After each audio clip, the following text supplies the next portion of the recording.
Good afternoon, Chicago. I'm Sasha-Ann Simons, and this is Reset. It is time to catch you up on what's been happening lately across Chicago and Illinois in our weekly news recap. This is where we take you behind the headlines with local journalists who are working on stories like these. 3, 2, 1.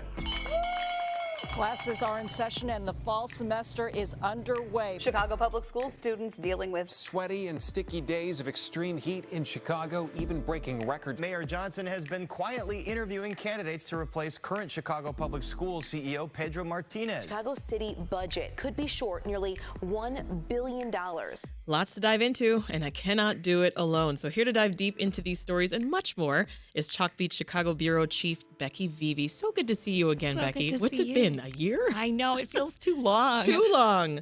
All right, we've also got Mitch Armentrout, government and politics reporter for the Chicago Sun-Times. Welcome back, Mitch. Thank you for having me. And Natalie Moore, who is joining us on her last day as WBEZ's race, class, and communities editor. I don't even believe that. I don't either. Hearing it come out of my mouth just sounded like false information. But hey, Natalie. Hey. I'm not going to say goodbye to you yet. I will save that for later. So let's start with Chicago Public Schools, Becky. We're going to get to how the first week went in just a bit. But first, there is some breakthrough in the stalled negotiations over that teacher's contract. What's the latest? Well, it sounds like the district is preparing to make an offer of 5% raises annually for teachers over the course of the next several years. Your colleague here at WBEZ, Sarah Karp, broke that story last night. And, I would say, earlier this month we had been looking at, we had gotten a memo where the mayor was pushing the district to consider this short-term borrowing to pay for the costs of the contract. And in that memo, they mentioned 4% raises. Mm-hmm. So this would be, a little bit more than what was in that memo. And we'll see if it actually creates the breakthrough that, the teachers union may be hoping for. I think that over the summer, the district and the teachers union held these open bargaining sessions for the first time, but they're still meeting behind the scenes. Mm-hmm. And that's where a lot of the real work, I think, is happening. Yeah. So yet to be seen where that will land. But yeah, news last night that they're going to make that offer. Definitely big news. Now, Mitch, we cannot have a conversation about public schools without addressing the ongoing reports that Mayor Brandon Johnson wanted to replace schools CEO Pedro Martinez. What is the latest that you're hearing? Because I know I saw the two of them hanging out on Monday. Right. They're sort of in this strange sort of political limbo, it feels like right now. Like you said, our colleagues reported, I believe, last month that Mayor Johnson is kind of working behind the scenes to potentially find a new interim replacement to put at the top of CPS. But on Monday, for the first day of school, they toured a few schools together, ringing bells and welcoming parents, and by all accounts, seeming very friendly with each other. Yeah. They seem to have put aside any differences that might be going on behind the scenes, at least for, that sort of feel-good first day of school. I think for Pedro Martinez, I think he sort of has a sigh of relief entering the first day of school, just because, if Mayor Johnson is trying to make a change at the top happen, that's a lot easier to happen before school starts. Mm-hmm. I mean, things just get a lot more complicated the longer this draws out. Yeah. Absolutely. What are you hearing about this, Becky? Well, it's worth noting that yesterday at the board meeting, a letter was made public it was signed by about 400 principals and assistant principals asking the board to keep Pedro Martinez at the top for the sake of stability, for the sake of having consistency at the top, to keep the momentum going, if you will, and to keep this school year humming along. Yeah. As somebody who, covered lots of turnover in CEOs past, Janice Jackson was in place for about 5 years. Pedro Martinez has been in this role for 3, has a couple more years on his contract. And so I think there is this question of do you let him stay through the end of his contract, which was sort of when Mayor Johnson took office last year, people thought, he's making the decision to keep him in place and have him stay through his contract. They must be aligned on most things. And so it is interesting. I think unless the mayor were to sort of force a resignation, everything we heard was that the board has no intention of taking the vote to replace him. And he has no intention of personally stepping down. So it'll be interesting to see. And I do think that some of this has to do with some of the pressure around negotiations as well. Because, Johnson is a friend of the teachers union, and he talked on the campaign trail about delivering bad news to his friends. But I think, that those negotiations are still working themselves out. And I think CPS and Pedro Martinez have to sort of get, in alignment with the mayor at times on some of, they're together. Those two are management side. He's, it's like he's in this really weird position. Very interesting. Well, Natalie, Pedro Martinez says that he has not met privately with Brandon Johnson in weeks. And he says that he's not sure when they'll be meeting again. Are you surprised by that at all? I guess not. I don't really know what to expect out of this because Martinez hasn't resigned. I don't think that it would be a good look to Chicagoans, to the public, to the CPS community if Martinez is let go while negotiations are happening. And once the school year has already begun. Yeah, right? I think it would be. It's like, well, why are you waiting so long? And because you're not getting your way, you're trying to dump someone. So I don't think it's going to go anywhere because I think politically it would be damaging. Well, Mitch, late Wednesday, Mayor Johnson painted a bleak financial picture for the city. He says it faces a nearly $1 billion budget gap in 2025. So how does this impact what we're talking about? What's at the heart of this disagreement between the mayor and the CPS CEO, which is the school district's budget crisis and that teacher contract? Well, one of the biggest budget obstacles that the city is facing is this pension payment that is due to non-teaching positions in CPS.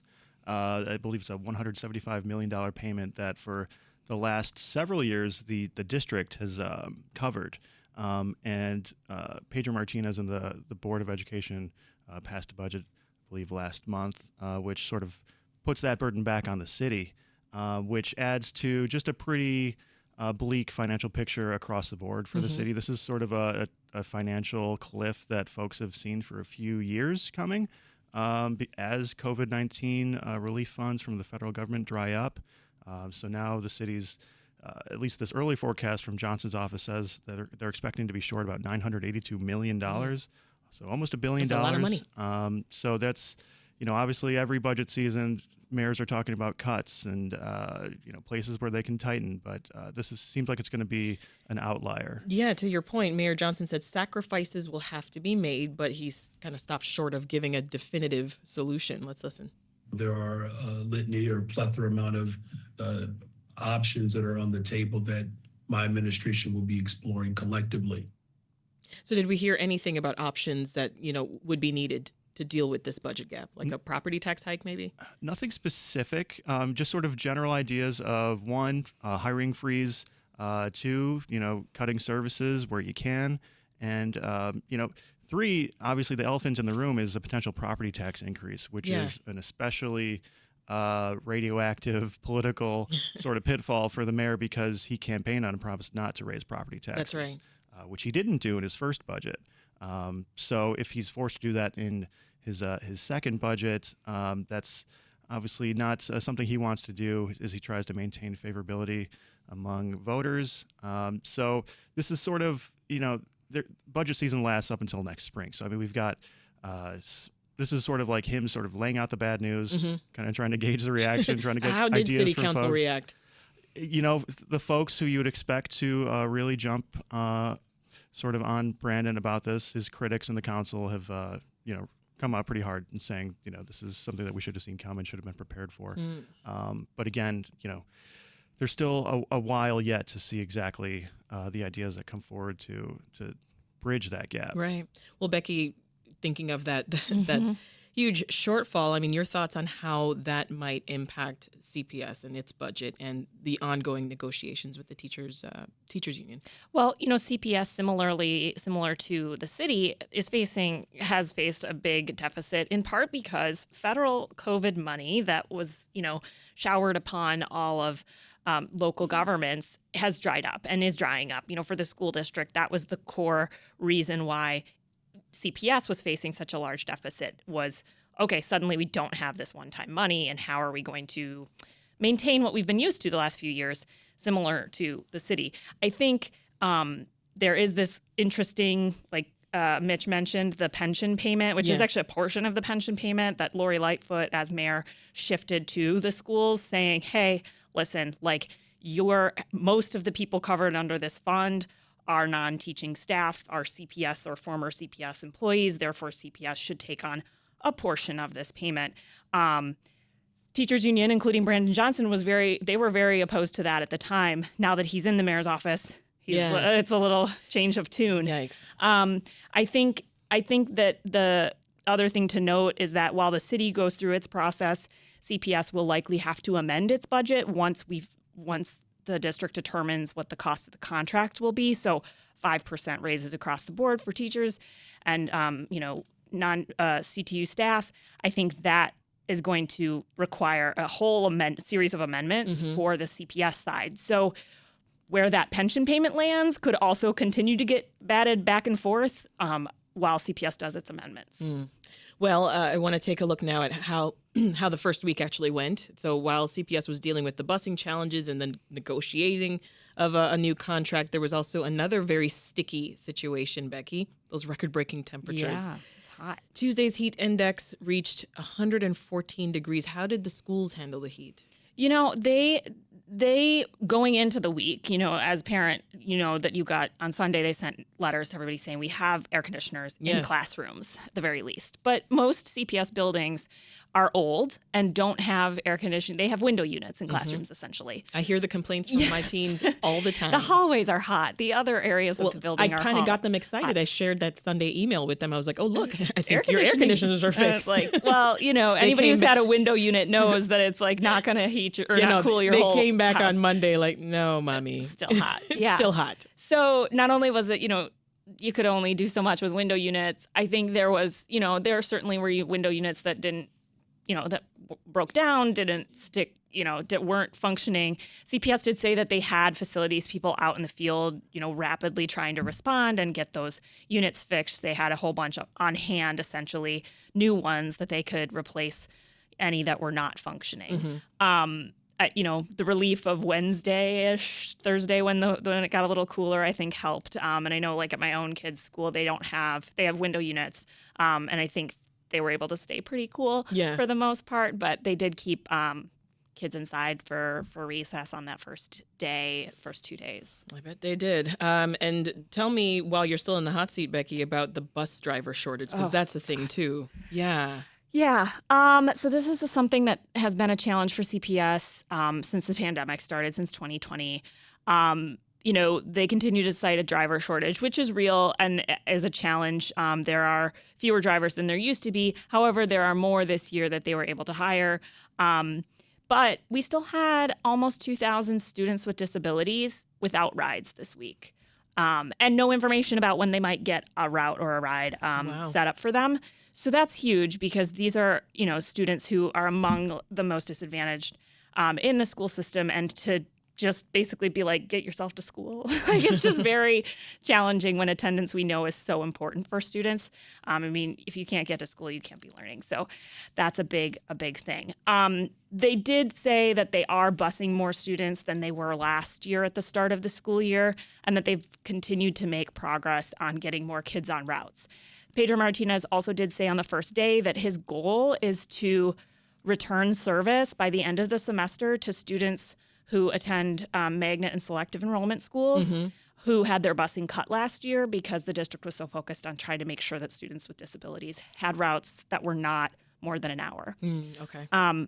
This year, they are hoping to restore some of that service to the magnet students through this hub system model that they've kind of done in the past, which is essentially like, get your kid to this spot, maybe it's a local neighborhood school, get on the bus there, and then we'll take those kids to their magnet schools. So we'll see. We're watching that. Yeah. And my understanding, even with the students with disabilities, is it's kind of a rolling process. So like a family can make a request for transportation, and then it takes some time for them to be assigned a route. So we'll be talking about this bus driver shortage for a while. Yeah, I feel like we have been for we have been years, and since I got don't see here. it stopping. Yeah, so I don't see it ending. It really does puzzle me in some ways because I feel a little like, are we just like going away from the yellow bus being a reliable thing? Yeah, that's exactly what's and it seems like that's happening. Where we're at. If you're just tuning in, this is Reset. I'm Sasha-Ann Simons. You're listening to our weekly news recap with Becky Vevea of Chalkbeat Chicago, WBEZ's Natalie Moore, and Mitch Armentrout of the Chicago Sun-Times. And we're not done with you yet, Becky. Oh, boy. Because Okay. this was a big week in schools, and you're our education reporter on the panel. So we got news that the CPS Inspector General quietly stepped down. I got to get the tea from you. I wish I had more tea. I don't know that there's any more tea other than that he took stepped another down. job. Yeah, he took another job out east. And At least he didn't say that he was leaving to spend time with his family. yes, right. So he stepped down. So he didn't call you first? No, we actually. So our senior reporter Mila Kumpalova caught this on the agenda for the board meeting when it was posted earlier this week. It said that the board would be taking a vote on the interim, naming the interim, if you will, and she was like, looks like maybe the inspector general left. Later that day, WTTW had a story up, and we did finally get confirmation from the school system, as well as the inspector general himself finally called. He called Mila back, and he's taking a new job. And the person who is the deputy in charge of the sexual assault unit, so within the CPS Inspector General office, about 5 years ago, they created this unit that investigates sexual assault complaints. This was in response to a big investigation the Tribune did, finding a lot of really horrible cases of sexual assault, sexual abuse of kids in schools. And so that the person who leads that unit is now going to step in as the interim. And it's not clear to me if they're going to be running like a search for a new person or how they'll make someone permanent. But yeah, Will Fletcher served as the Inspector General since 2020. So yeah, end of an era. All right, so sticking with schools here, Chicago now has some 9,000 migrant students enrolled. So while this can mean more tax money for CPS, it also presents unique challenges in terms of what resources kids need. So I want to start, and I want to hear from all three of you here, but Becky, on language needs, I'm curious, are there enough bilingual staff to handle the influx of migrant students? No. That is the short answer. I think it's fair to say that as the short answer. And some of that is because this is an area that even before migrants began arriving, there's sort of teacher shortages. You have to get an extra credential. A couple of extra credentials, depending on what type of bilingual education you're going to be teaching. You can get a credential to teach English as a second language, and then there are like actual bilingual certifications. So you can teach other subjects in native languages. And there are requirements at the state that once a school enrolls 20 kids, 20 or more who speak the same native language, they have to create what's called a transitional bilingual education program. We knew last spring, Rima Amin and Mina Bloom at Block Club did a joint investigation and story where they did a ton of reporting and looked at a lot of data and essentially identified that there were dozens of schools that were meeting that threshold but did not have these transitional bilingual education programs. And district officials were, frank in answering that, like, listen, there's not a pipeline. We were getting kids in the middle of the year, like, you can't just prop up a program and hire teachers instantly. And the other interesting layer I found with this story was that, and folks here who have been covering the migrant crisis better than I have know that, a lot of people, as they moved out of shelters, were resettled in neighborhoods on the south and west side, often through the state resettlement program with Catholic Charities. So they were moving to neighborhoods that were really predominantly Black neighborhoods, and those schools, they sometimes didn't even have like a single person who spoke Spanish, much less a bilingual certified teacher. So their challenges were like, okay, do we attend the school now closest to our new apartment? Or we take the bus 2 hours back to the one near our shelter that has bilingual teachers? And so you really had this difficult net of challenges for those families. And I think even for the district to figure out how to respond. Right. They were definitely caught on their heels. Well, I want to hear from you, Natalie, and you, Mitch. I mean, you're not education reporters, but the idea of sort of some of the things that Becky's talking about here, and so those challenges at school, but also like preparing these new arrivals for winter in Chicago and meeting their basic food needs and housing needs. It all makes it seem like a political story too, doesn't it? Yes, I'm going to choose to have more of an optimistic lens. The migrants have already been here for winter, so some of these challenges have been ongoing. They're not going to be new.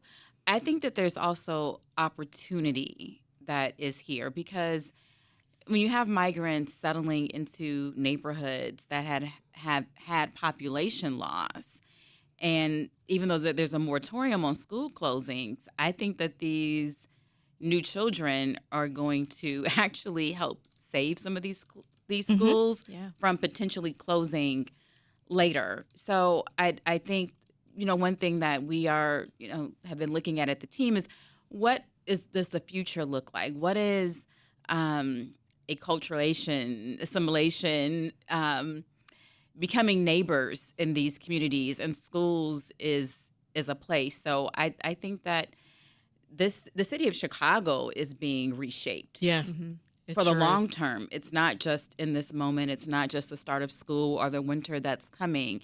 And we've seen waves of immigration in this city, and we've seen absorption of Ukrainians, and there wasn't this, it wasn't as political. Yeah. Different circumstances because they weren't, but they were still here for other political reasons, even if they weren't on a bus from Texas. So I think that there's something to see over the short, medium, and long term about the makeup of our schools and the makeup of our communities and how it can be seen as a positive. Yeah. To add to what Natalie was saying, I think this year one of the things we're looking at is how many of those schools have gotten bilingual resources, and almost, to see sort of, I think South Shore is a place where you see, if the district has set, and I will say, even as these kids were landing, teachers were doing, heroic work. Right. School staff in these places were doing incredible work, just trying to figure out how to serve some of these students. And I do think you did see,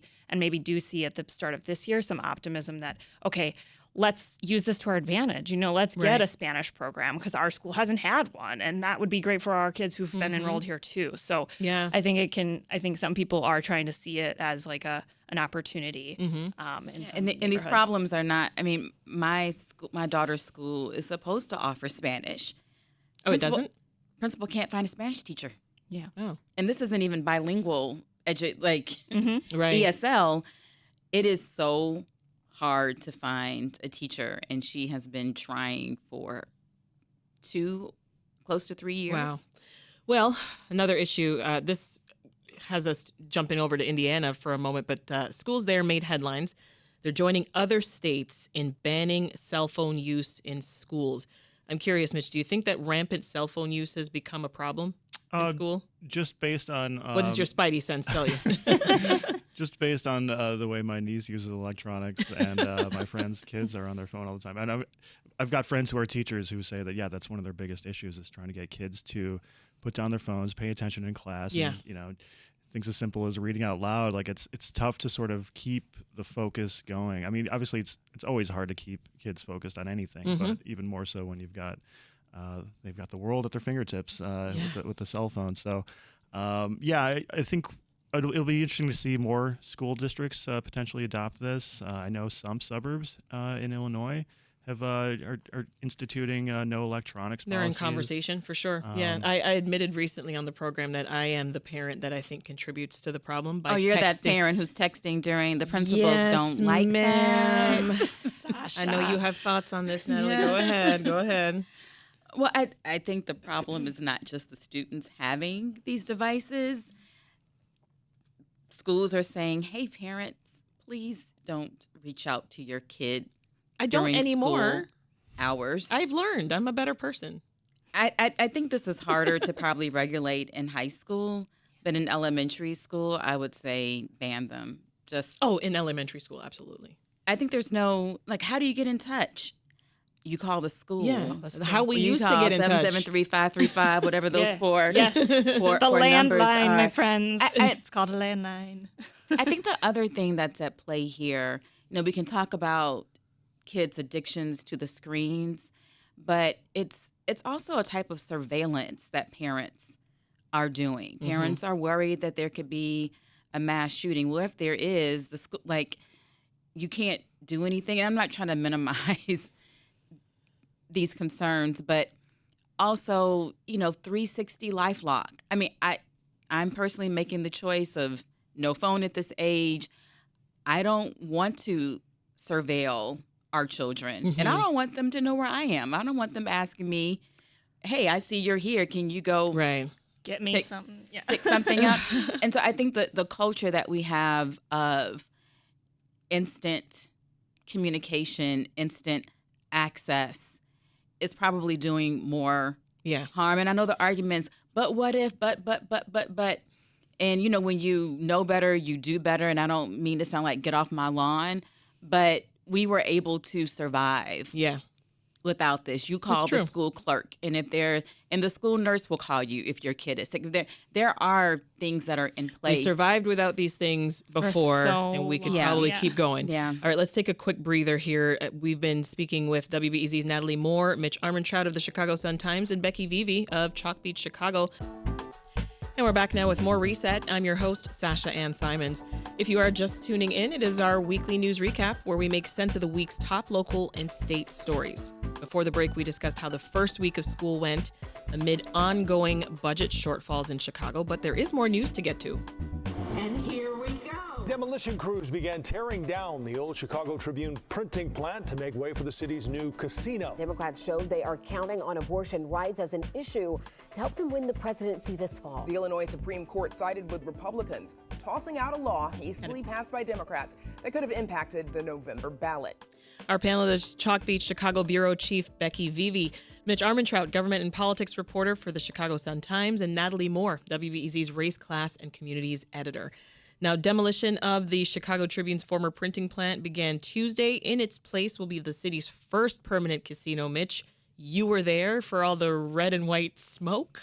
Right, and all the heat. It was that day where it was like 105. Oh, it was sweating hot through their clothes. It was a party atmosphere by all accounts. At least for the Bally's executives who were there, they had flew in folks from across the country. You know, it's a national company, and you know, they started blaring "We Will Rock You." They're blowing off smoke bombs. Mm-hmm. It was a whole spectacle of them, sort of a ceremonial kicking off of demolition of the Chicago Tribune plant over there at Chicago Avenue in Halstead. You know, this is a project that's been years in the making, almost 5 years since Chicago first got a casino license. You know, there's been beset by delays basically at every step of the process at all levels. So I think everyone from at least in Mayor Brandon Johnson's office and at Bally's, they're just sort of excited to sort of get this show on the road. You know, this is, again, we talked about the city's budget issues earlier. The casino is supposed to be generating eventually up to $200 million a year for pension funds that are desperately underfunded. So, yeah, it's for now, everyone's sort of feeling optimistic about the process, and we'll see how those numbers do end up turning out. So, Natalie, a representative from the city's tourism agency told the crowd on Tuesday that it, quote, wasn't a demolition day, it was a celebration day, right? Just as Mitch said. Let's listen to what some of that sounded like. 3, 2, 1, smash!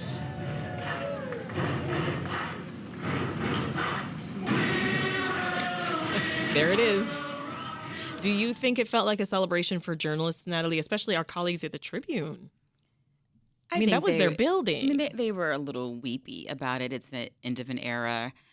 The newsroom had not been there that long, but the plant had been there. So, no, it wasn't a celebration for them. What do you think about this Freedom Center turning into a casino? I mean, I don't know. I think it's... Will you go? I don't think so, no. I do know I covered all of the spats and fights over the traffic and, there's so much traffic. And yeah, you were on Reset. I have kind of started to just, block that out of my brain. But, if it's going to solve our budget woes and get the mayor's office and CPS to stop fighting over pension payments, maybe that'll help, make my life a little easier. 27th Ward Alderman Walter Burnett, who grew up 3 blocks from the casino site in what was then the Cabrini Green housing project. He participated in the festivities, but he issued a warning as well.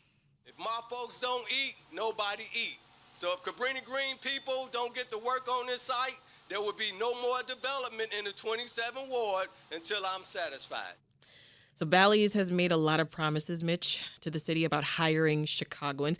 Do you think that Alderman Burnett would actually block the development if his residents in his ward don't benefit? I think, he certainly talks a big game, and we'll see how that goes. Talking to him after that press conference, he doesn't actually have like a sort of a scientific set of metrics about what that would look like. As far as Bally's commitment to the city, they say that they're going to create about 3,000 permanent jobs, and about a quarter of those would be, they're targeted for local folks from the south and west sides. So yeah, I mean, for Walter Burnett to say that he would, hold up other developments in his ward, that's a big deal, because the 27th ward, that includes Fulton Market, sort of that near west side around the United Center, basically where you've seen a lot of major development in the city over the last decade. And he's vice mayor. He's certainly a very influential voice in city council. And I think Bally's and other companies should certainly heed his warning. Yeah. Well, Natalie, it was notable that the actual mayor, Brandon Johnson, was not there on Tuesday. What do you think about that? When the mayor doesn't show, there are multiple places that he doesn't show up, and it leaves us speculating about. I mean, Walter Burnett is his vice mayor, but like the mayor wasn't there. I would love to hear what Mitch probably knows better than me, but I will say that the mayor was exhibiting some. He was dubious about whether this was going to happen, and then Bally's pulled it off, and we are in a different place where there is groundbreaking.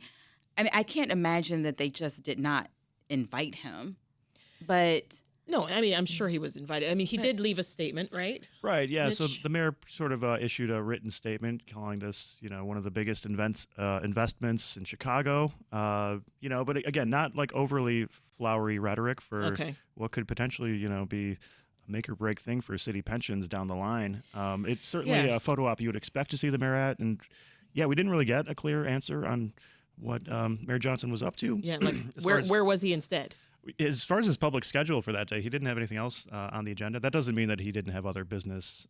Sure. On his... But I mean, this was very much a feather in the cap of Lori Lightfoot, his predecessor, and she really kind of brought this home after the legislation in Springfield was passed, and previous mayors had not been able to do this, and so I think this is also something that I think when administrations change over sometimes, because of unexpected twists of events, I'm sure, I'm kind of curious, where was Lori Lightfoot? Like, I'm sure she would have been, he inherited liked this, to have, so, liked to have been there. And, but these projects take so long, they do often outlast, and often the train has left the station before, it was well on its way before he took office. So yeah, and there are certainly critics who are still questioning whether Bally's can actually finish this almost $2 billion project. They've never built. This is a company that hasn't built anything like this from the ground up. So Brandon Johnson is still sort of at a position in his term where he can sort of keep this project at arm's length. He can inherit sort of the successes that could come from it, but he can also sort of distance himself from any potential catastrophe. And there are down the also line. questions about whether it's going to give that tax benefit, like how much of the tax benefit will happen to keep the city and CPS from fighting over those pensions. Or is it going to be like what we hear, when people are like, oh, what about that lottery money? We're supposed to get lottery money for the schools. And it's this permanent casino is scheduled to be up and running in the fall of 2026. Mitch, would you bet on that? You've been saving that, Sasha. That is all our producer, Andrea Guthman. This is a massive project. It's a 500-room hotel. It's a casino. It's a parking garage and a theater. It's a lot of work to pack into essentially 3 years or less, or I should say less than 2 years, because demolition is expected to last through the rest of this year. So it feels like it's a long shot. The odds are feeling kind of slim. Oh, you are on fire. Sorry. All right. Get me out of here. All right. Moving on. In state election news, an Illinois Supreme Court ruling could impact the November ballot. Now, Mitch, this has to do with a law that Democrats quickly pushed through, and it was banning what's called candidate slating. Get us up to speed on that. So in Illinois, a lot of times we've got a primary election system. So, candidates run to be the Democratic candidate, the Republican candidate, and a few other smaller third parties.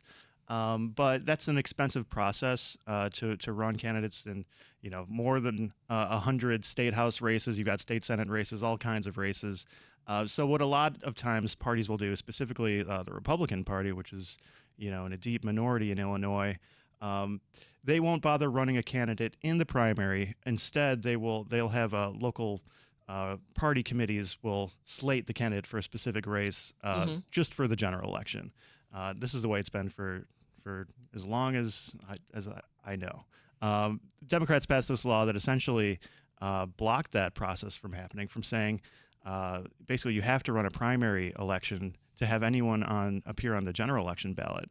They passed this after the primary election, which obviously outraged Republicans who are depending on this process to run candidates in November. Yeah. And it was actually kind of a surprising decision from the Illinois Supreme Court, just because it's a Democratic majority court, essentially siding against Governor J.B. Pritzker and state house leaders who have defended this as a constitutional situation. But for at least this election year, state party committees can slate their candidates, but this law is still going to be on the books. So in theory, unless barring another court challenge, that will not be the case in 2026. All right. Well, in other state news, more people are traveling to Illinois than any other state for abortion access. Apparently, the need is so great that the nonprofit Chicago Abortion Fund is running out of money. Natalie, just fill us in briefly on the challenges that the group is facing. And I know that this topic is something that you just recently wrote about as well for the Sun-Times. Yeah, so our colleague at WBEZ, Kristen Schorsch, did a story about the money drying up. In 2019, what the Chicago Abortion Fund does is pay for travel and abortion for people who can't afford it. You call a hotline. And in 2019, I did a story on them because at that point, before Roe was overturned, you had so many out-of-state people coming for abortions. So in 2019, they were spending $160,000. Since 2022, they have spent $8 million. Wow. Yeah. And the donations have been coming in because a lot of people, when Roe fell, said, what can I do? And people said, we need money. And Chicago is, one of the best known abortion funds because of Illinois and the protections that are here. But now they're going to have to limit who comes here based on that money. So, and we've had the Chicago Abortion Fund on this program many times. That's not something they've had to do in a long time. Right. So this must be a very challenging time for them. So they're limiting to states around the Midwest, and then the farthest state is Arkansas, and that's because of some partnerships that they have. Yeah. So they have, ramped up, scaled up, but they're worried about the money drying up. And this topic, as well as fertility issues and issues of motherhood, all of this was center stage at the DNC, right? Yeah. So I wrote a piece about it was crystallizing to me that motherhood was a theme: the right to be a mother, the right not to be a mother, the way you want to parent, violent-free from gun violence, and also IVF. All of these things are tied together. And what I noticed, and yes, we're still talking about the DNC, but reproductive issues are a cornerstone of Kamala Harris's campaign. In addition to the motherhood thing, what I have noticed is that Democrats have changed how they talk about abortion. Yeah. President Joe Biden is for reproductive rights, but he's not comfortable with the word abortion. And I noticed that the word pro-choice is not being used because choice makes it sound like you have access. And so when you talk to the Chicago Abortion Fund, for example, it's like, yes, these rights are here in some of these states and not in some, but who has access? And if you have to go to another state to get an abortion, you have to take off work. You're missing money. You might have childcare. If you live in Mississippi, the closest place is Chicago, or Illinois, I should say. And hearing the word abortion talked about freely at the DNC and continue to be talked about is a big change. And as someone who's a child of the 90s, Bill Clinton used to say, keep abortion safe, legal, and rare. That was the mantra that I grew up hearing. And people have now recognized the stigma that say that there's shame. Yeah. Like, why does it have to be, like, it's a medical procedure? Yeah. So And we seem to be back to those times where it's free to talk about it. Right. And the Chicago Abortion Fund, to, loop it back in 2019, part of the work that I was doing was how they were changing the language. And some of the language has been, everyone loves someone who had an abortion. Yeah. You might not know because that shame, but the stats for how many women have abortions means that you very it's likely closer to you than you might think. Yeah. WBEZ's Natalie Moore, Mitch Armentrout of the Chicago Sun-Times, and Becky Vevea of Chalkbeat Chicago are sticking around. This is Reset. I'm Sasha-Ann Simons, and you're listening to our weekly news recap. Our panel this week is Chalkbeat Chicago Bureau Chief Becky Vevea, Natalie Moore, WBEZ's Race, Class, and Communities Editor, and Mitch Armentrout, Government and Politics Reporter for the Chicago Sun-Times. All right, attorneys for the once powerful Democrat, now disgraced former House Speaker Mike Madigan were in court this week. This was ahead of his October corruption trial. Mitch, what is the very latest? It's sort of the trial that just can't quite because seem it's to not start. October yet, Yeah, so why are we talking about this? Is what I really wanted to say. Madigan's lawyers are basically trying to prevent prosecutors from introducing a litany of different evidence, chiefly one of their expert witnesses that they want to bring to the stand, who's former Alderman Dick Simpson.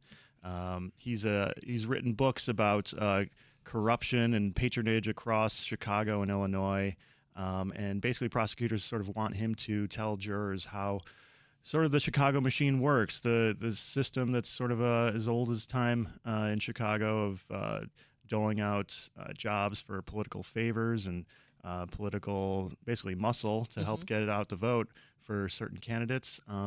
And Madigan's team says that would essentially, automatically paint Mr. Madigan as just sort of part of that machine, which they don't think is fair. They're also trying to prevent prosecutors from talking about different reports that have come out over the years as far as his assistance to help associates land positions at Metra.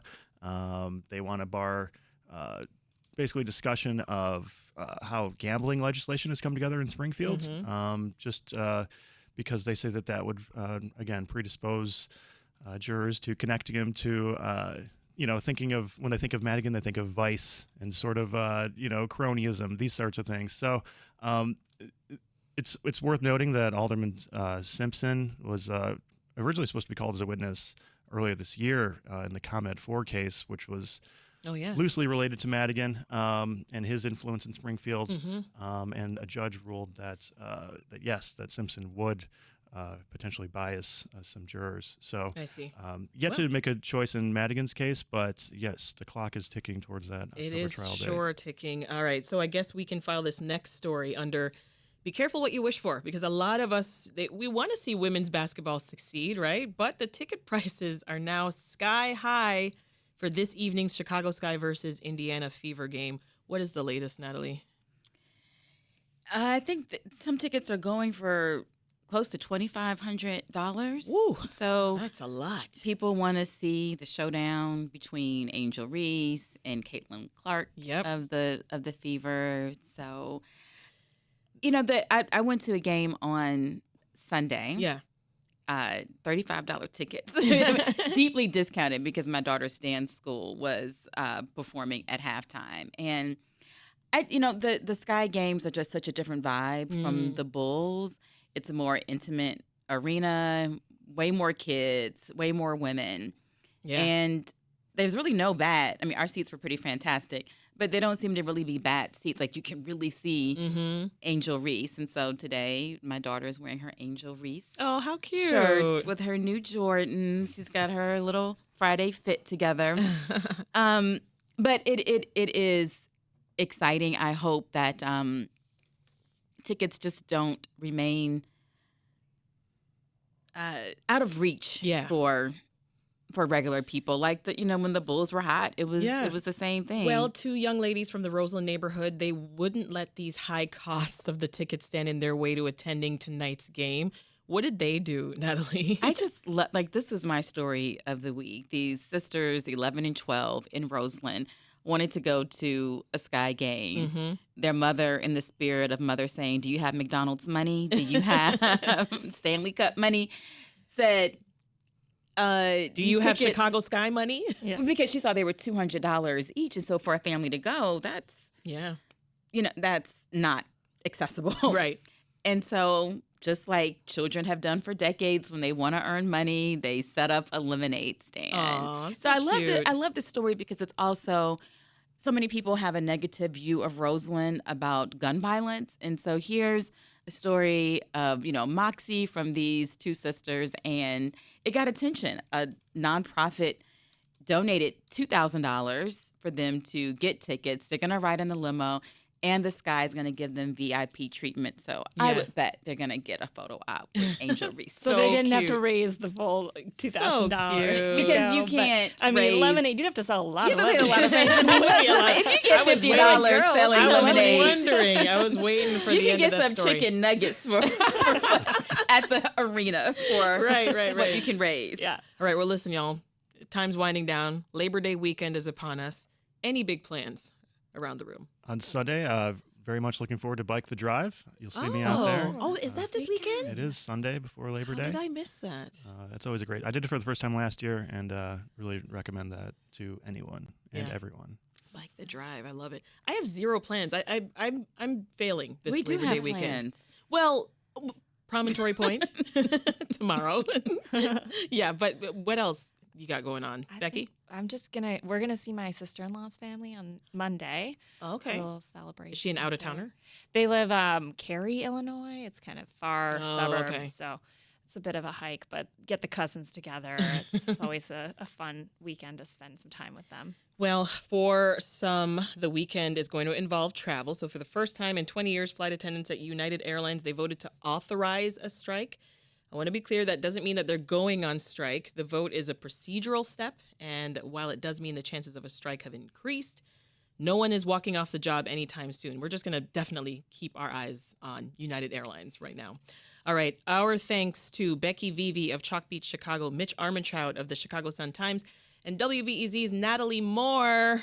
I want to say a quick word of thanks to you, Natalie. Now, on your last day at WBEZ after 17 years with the station. Don't cry. Oh, you're going to make me cry. You're going to make me cry. Oh, boy. You have worn so many hats, from reporting on race to filling in as guest host on Reset to your current role as editor, writing columns for the Sun-Times. You're that all-around brain that we love to pick. I'm going to make you cry even more because I'm going to read you an email that we just got. This is J.P. Paulus, one of our listeners. He says, I think on behalf of longtime and even lifelong residents of the South Side, we all greatly appreciate her coverage of the area. She's able to give insight that most other reporters simply cannot provide. She's given people like me who have grown up in the suburbs insight that it will be up to us to run with and see the whole city in a better light, not just the popular places. She'll be missed, but we know that she'll be doing great things. So best of luck in your new, exciting role at Northwestern University, Natalie. We love you. Thank you. And that is it for Reset. The show is produced by Meha Ahmed, Linnea Dominic, Ari Mejia, Micah Yason, Andrea Guthman, and Ellie Gilbert-Bear. I want to give a special thank you to Reset's production fellow for the past year, Max Lubers. Max's last day with us is today as well, so we are grateful for him for producing some very memorable conversations on the show on topics including Illinois' indigenous population and Chicago's migrant crisis. We wish you the best of luck as well, Max. Dan Tucker's our executive producer. Haley Bloomquist and Maria Lopez were our engineers this week. No Reset on Monday. We are marking Labor Day. Tune in anyway, because WBEZ will always have special programming for you. And on Tuesday, we're back with What's That Building? Architecture guru and I, Dennis Rodkin, will check out the Old Town School of Folk Music on our summer music venue tour. I'm Sasha-Ann Simons. Thank you so much for listening. Have yourselves a great and safe long weekend, and we'll meet again soon. Bye, Natalie.